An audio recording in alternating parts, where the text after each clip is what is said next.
Before you delve into the upcoming episode, have you considered joining this podcast supporters club? It not only unlocks exclusive content, but also means you are actively supporting your favorite podcast. Check the link in the episode description for more details. Now, let's get back to the episode. Hello and welcome. This is Barbara Calvano and welcome to Spreaker. I have been on the air since 2013, January, on Blog Talk Radio, which is now sunsetted, closing its doors. So if you have been listening to me from the other platform, welcome back here. And to all my new listeners, welcome. And this streams on many platforms. So however you listen to this podcast, I deeply appreciate it. And you can also just jump on to Spreaker. It's an incredible new platform that I look forward to continuing my Let's Ask the Angels podcast. I did 333 episodes over there the past 11 years, so it's been quite a journey. And it was live. I had listeners call in. I did readings for them at the halfway mark.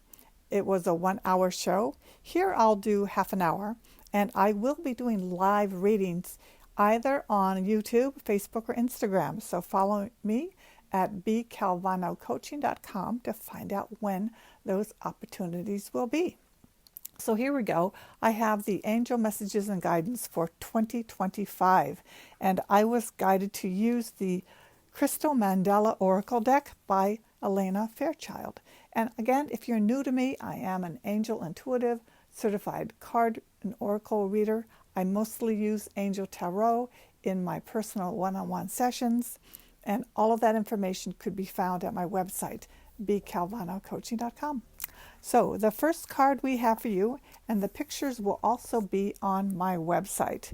Some of you like to look at the images and pick up your own messages from them.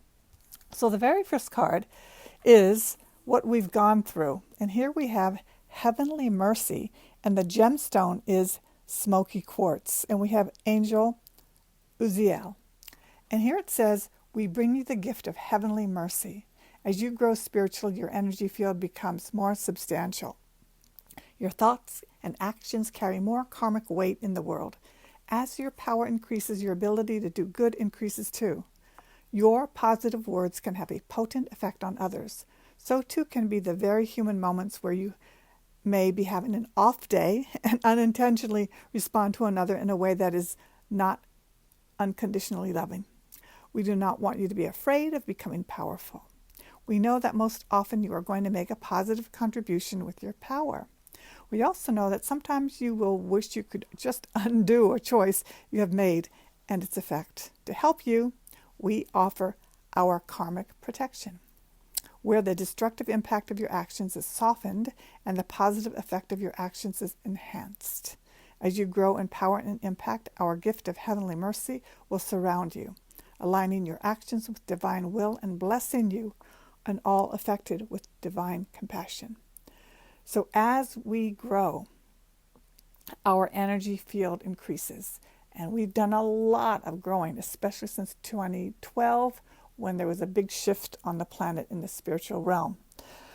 Last year was pretty intense. And what do I mean by that? There were many opportunities for lessons to be learned. And what I say is that we may still be in the aftermath of some of these situations, whether it was in our health, our finances, with relationships, but all of it has been an opportunity to look at a part of ourselves, that wonderful word shadow, of something that needs to be addressed. It's not necessarily that you solve it, but mostly emotionally, how did we feel when these things happened? And we have the opportunity to transform that from reacting, which is called 3D, coming from the third dimension, to responding from our heart, which is a higher understanding and not easy, but that's what we're looking for. How do we respond to situations that is different than how we used to do it before, from the past, even past lives? So we have situations that may have come up that were very uncomfortable, emotionally and maybe even physically. So some of that will continue, I have to say. And we can even see what's happening in the world even with the fires in California right now, we have the opportunity to be human. And what that means is be with your emotions, see if you can begin to locate how they feel in your body. And some of you may even be forced to find a higher understanding of why things are happening. And that is the question. Why are things happening? And there's something that we can go to also, which is called knowing that there's peace available, but it is beyond our understanding. So it's a way of relating to the world from faith, knowing that there is a bigger power looking after us. And that's what we have with Heavenly Mercy. As you grow in power, the divine notices and offers you a gift of Heavenly Mercy. Mercy allows for the edges of your energy, your thoughts, your words to be softened. As your energy grows in power, what seems to be a gentle word to you may seem much more aggressive or intimidating to another person who is not used to the same level of power. So we are all increasing our frequency, especially if you are on the spiritual path. When we have our emotions, we think that they are just as the same as they were when we were a 4-year-old or 14-year-old. But the truth is we have been evolving. And there's an opportunity to learn how to be with this energy that is in our body. And we have a lot of compassion from our angels and from our higher power. So finally, this card brings you a message. If you've been struggling with an issue that feels too much for you, use the following healing process to pray for Heavenly Mercy. Mercy will bring you respite when the light of your spirit has grown too bright for your body, emotions, and mind to be able to process.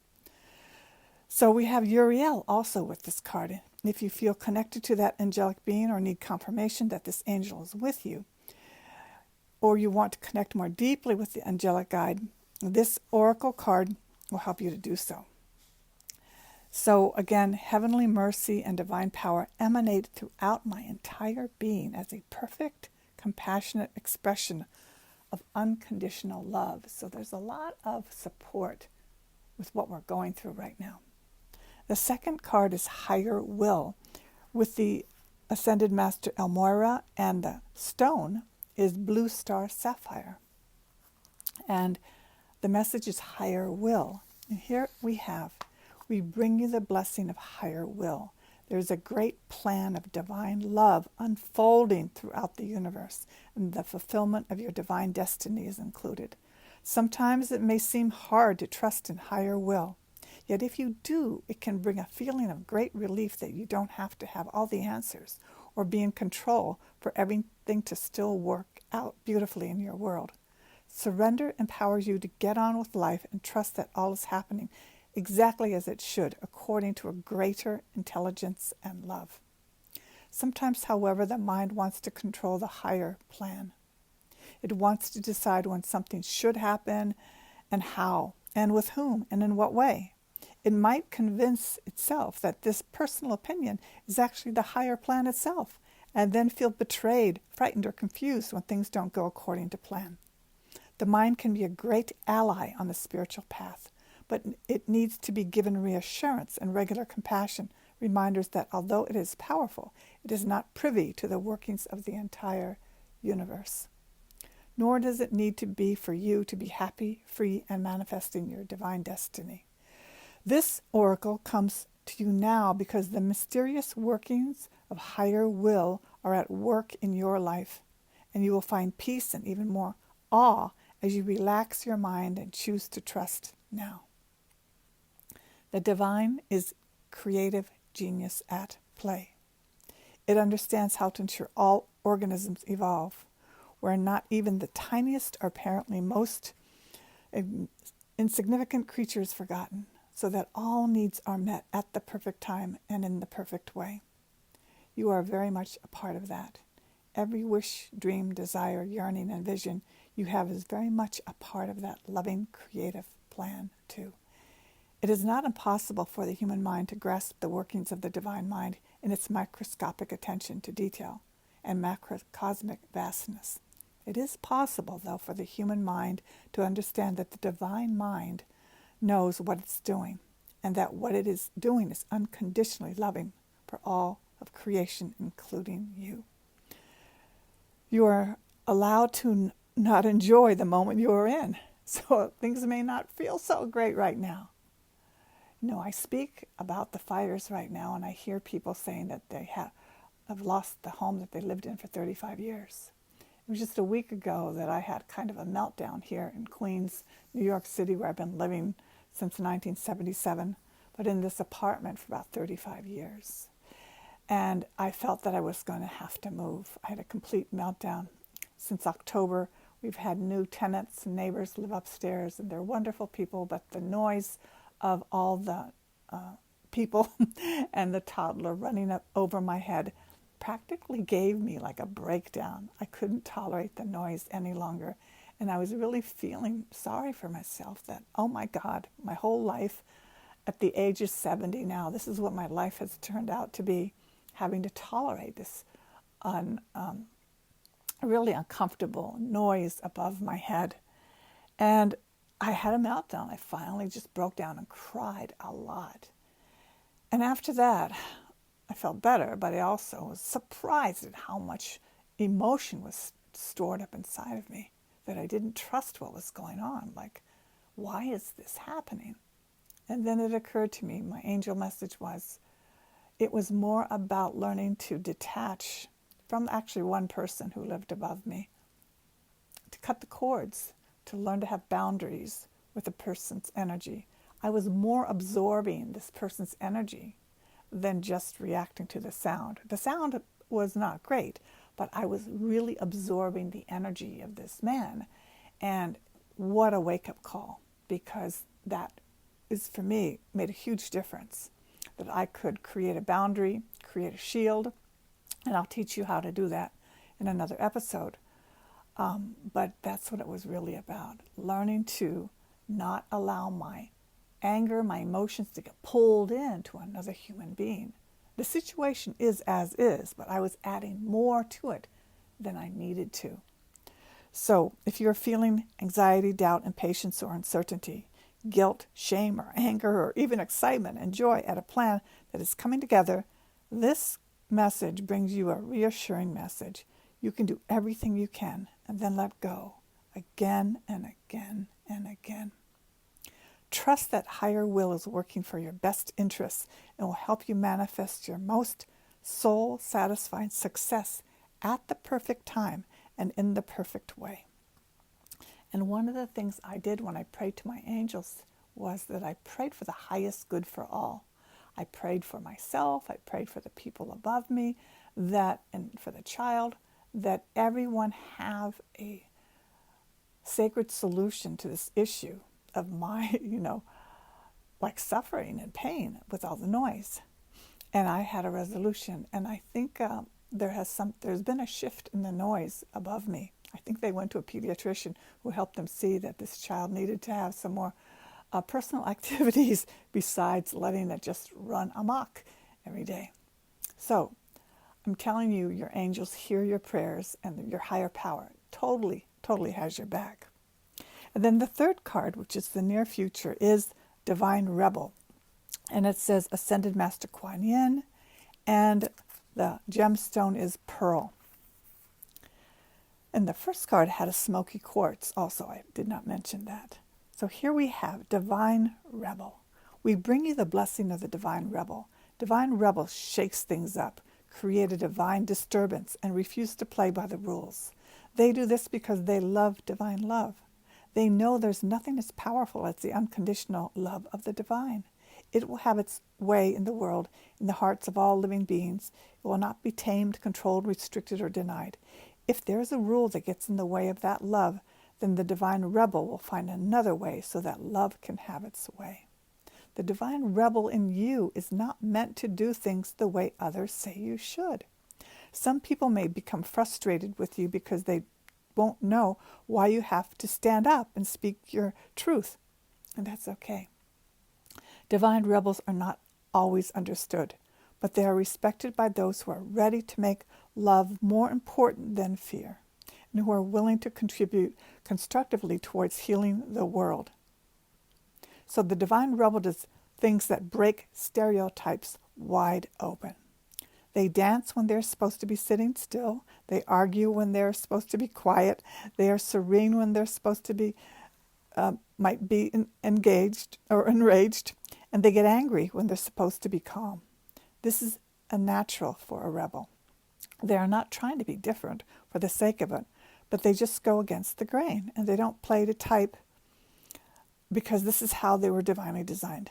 Part of your life purpose as a divine rebel is to show others that there's always another way, that the conditions of the mind places on the world about how things should be done should be challenged. When the oracle of divine rebel comes to you, you're being acknowledged as one of the ones who are different and who are here to stir up loving truths in your own particular way. Maybe you are the black sheep of the family, so to speak, and don't necessarily fit into completely to anyone's social group. Maybe you seem to be just like everyone else on the surface, but underneath you think differently, and maybe you worry sometimes that you are even a little bit weird. Or perhaps you know you are a divine eccentric and you're perfectly comfortable with that. You may even celebrate it. No matter whether your divinely rebellious nature is subtle or obvious, you're something of an outsider. You belong here and you have a divine family, but it is made of a unique, creative, and unusual beings like yourself rather than necessarily being limited to your biological family. So you are guided to seek out and play with other divine fringe dwellers. Go to interesting events. If you have a passionate interest or a hobby, go and meet like-minded people. Don't hold yourself back from connection based on pain or being misunderstood or rejected in the past. Those people just weren't your soul tribe, and that's okay. There will be people who are looking for you, who need you just as much as you are looking for them and need them. The divine will take care of it. You just need to be willing to put yourself out there and be open to meeting people. You'll know when you meet the right people. You'll recognize them as your soul brothers and sisters. Together you can support each other as you refuse to fall in line with the mainstream groupthink that holds so many trapped in fear, uncertainty, ignorance of their own divine nature. If you are concerned because you don't seem to have many role models, haven't found your soul tribe, wonder if you are quite possibly the weirdest person on the planet, or question whether or not you are actually meant to be living on another planet altogether, take heed. This oracle of divine rebel comes to you with the message that even though you are not walking on a treadmill in a straight line, you are doing beautifully while dancing in spirals. You will attract your divine soul tribe and find your way to belong here, because you are meant to be here. There are no mistakes in the universe. As you relax, love, and accept yourself more each day, the universe will take care of the rest. So this really is about being yourself. Be you, especially in this 2025. So I call upon the crystal angel of pearl and ascended master Kuan Yin, who love me unconditionally. Thank you for the divine healing blessing of divine rebellion. I ask through your grace that I may always remember I am free to choose my own path, and that I can respect tradition without being bound to it, that I can honor the freedom of others to choose fear while I choose love, and that sometimes the only way to get through life is to dance in chunky boots and kick open the cages that would confine my soul. May I always have the courage to live as I see, true, and inspire those ready to leave the system behind, to realize that, yes, there is another and freer way to be. May I be blessed with many divinely rebellious and loving soulmates on my path. May we play together, breaking rules with wisdom and compassion so love can more easily reach into the hearts and minds of all beings. Through divine compassion and my own free will, so be it. So I honor the divine rebel within. I give myself permission to live my truths in the world with wisdom, compassion, and boldness. So we go from the first card, Heavenly Mercy. We're totally being held with compassion for trying. And even in our moments of trying, we may make mistakes, but it is our power that we're getting used to. And in the second card, we have the higher will. There is a divine guidance definitely showing the light, guiding us. So it may feel like we may question what is happening, but to trust and have faith that there is a perspective, there's a plan that we are part of. And then the divine rebel, go ahead and embrace your uniqueness and your deepest heart's desires to work your plan, work your destiny, take those steps that may not be what other people are doing, but it is in your heart for you to take those tiny actions and to begin to fulfill your destiny, your purpose, and why you're here. So I speak from my heart. I wish you the very best. If you want a reading with me, I do 1-hour sessions on Zoom. You can see all that information at my website, which is bcalvanocoaching.com. And I look forward to the next episode. Thank you so much for listening, and I will see you soon. Angel blessings.